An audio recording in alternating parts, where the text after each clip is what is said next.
তিনি একজন বীর মুক্তিযোদ্ধা। দেশের স্বাধীনতা সংগ্রামে সম্মুখে থেকে ভূমিকা রেখে দেশমাতৃকাকে স্বাধীন করেছিলেন এবং এরপরেই তিনি কলম যুদ্ধ শুরু করেছিলেন। দেশের মানুষের মুক্তির জন্য তিনি কবিতা লিখেছেন, প্রবন্ধ লিখেছেন, গল্প লিখেছেন। দেশের মানুষকে জাগিয়ে তোলার জন্য তিনি অনবরত কাজ করে গেছেন। তার মধ্যে আর একটা বিশেষ বৈশিষ্ট্য ছিল, তিনি বিশ্বাসীদের কবি ছিলেন। তিনি তার লেখনীর মধ্যে ইসলামের সুমহান আদর্শের দিকে ডাকতেন। বিশেষ করে তিনি যুবকদের জন্য এবং শিশুদের জন্য তিনি কাজ করেছেন এবং শিশু সাহিত্যে তার বিশেষ অবদান রয়েছে। আমরা যে সময় দেখেছি বাংলাদেশে সত্যের পক্ষে কথা বলার মানুষের অভাব ছিল, ঠিক সে সময়ও আল মুজাহিদি ইসলামের পক্ষে কথা বলেছেন, কবিতা লিখেছেন, সাহিত্য লিখেছেন।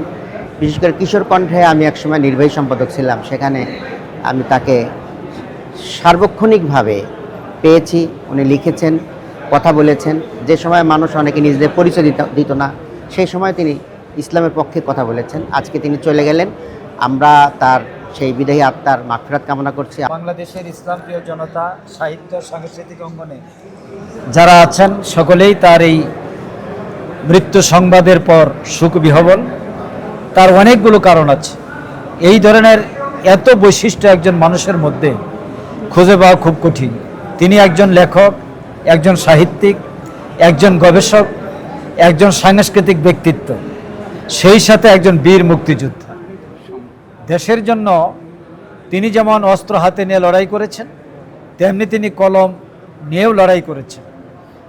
শেষ দিকে তিনি আদর্শিক নৈতিক সত্তা দিয়ে আদর্শিক চেতনে উজ্জীবিত হয়ে দেশকে গঠন করার ভূমিকা পালন করে গিয়েছেন এবং শেষ মুহূর্তে তিনি বঞ্চিত হয়ে গেছেন।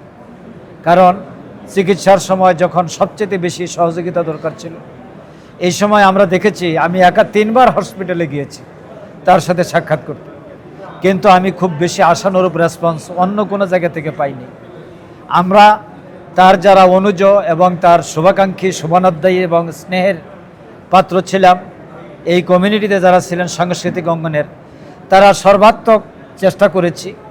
যতটুকু বুঝেছি উনি আমাদের উপর শেষ মুহূর্তে সন্তুষ্ট ছিলেন এবং তার স্ত্রী, তার পরিবার, তার কন্যা, তারাও আমাদের প্রতি তাদের যে সন্তুষ্টি সেটা প্রকাশ করেছে।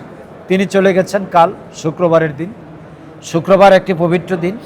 এই দিনে ডাক শুনে মানুষ মসজিদে যায়। এই দিনে তিনি আল্লাহর ডাকে আল্লাহর কাছে গিয়ে উপস্থিত হয়েছেন। আল্লাহ যেন তার এই মৃত্যুটাকে রহমতের মৃত্যু, মাগফিরাতের মৃত্যু এবং আল্লাহ যেন তাকে জান্নাতের মেহমান হিসেবে কবুল করেন। আর তার অসমাপ্ত কাজ আমাদের সম্পন্ন করতে হবে। তিনি বারবার বলে গেছেন, যুদ্ধ শেষ হয় নাই, যুদ্ধ মাত্র শুরু। এই কথাটি যেন আমাদের মনে থাকে। তিনি ছিলেন দৈনিক ইত্তেফাকে সেই সাহিত্যের প্রথম দিকে তার সাথে যে উঠা বসা, এবং তিনি কবি হিসেবে বলা হচ্ছে। কবি আল মুজাহিদি কবি, শিশু সাহিত্যিক, প্রাবন্ধিক, গবেষক এবং অনেক ধারায়। এবং তিনি জীবনের যে শেষ দিকের বই, 22 সালের যে বই, সেটা দেখা যায় নৈতিকতার উপর। আমাদের যে নৈতিকতার অধপতন ঘটেছে আমাদের দেশে, তিনি হতাশ ছিলেন জাতিকে নিয়ে। এবং দেখেন তার নাম, তার বাবা মা যে নামটা রেখেছিলেন, এটা হিসাম আল মুজাহিদি। এই হিসাম অংশটা কিন্তু আমরা জানি না অনেকে।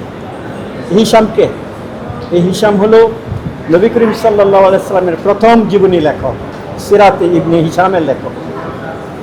তিনি একজন ব্যাকরণবিদ ছিলেন, একজন বড় লেখক ছিলেন এবং নবীর প্রথম জীবনী যিনি লিখেছেন, তার নামে তার বাবা মা তার নামটা রেখেছিলেন হিসাম আল মুজাহিদি। তো আজকে আল মুজাহিদি হিসেবে তিনি চলে গেছেন।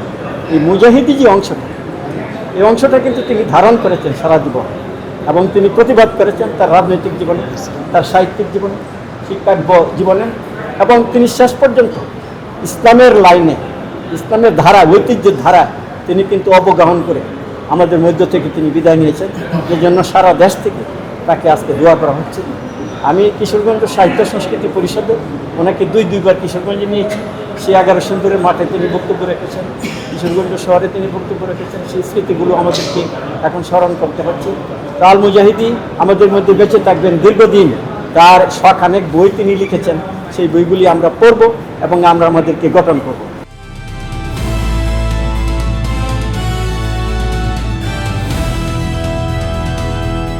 দিনাজপুর টিভি, মানুষের জীবনের কথা বলে।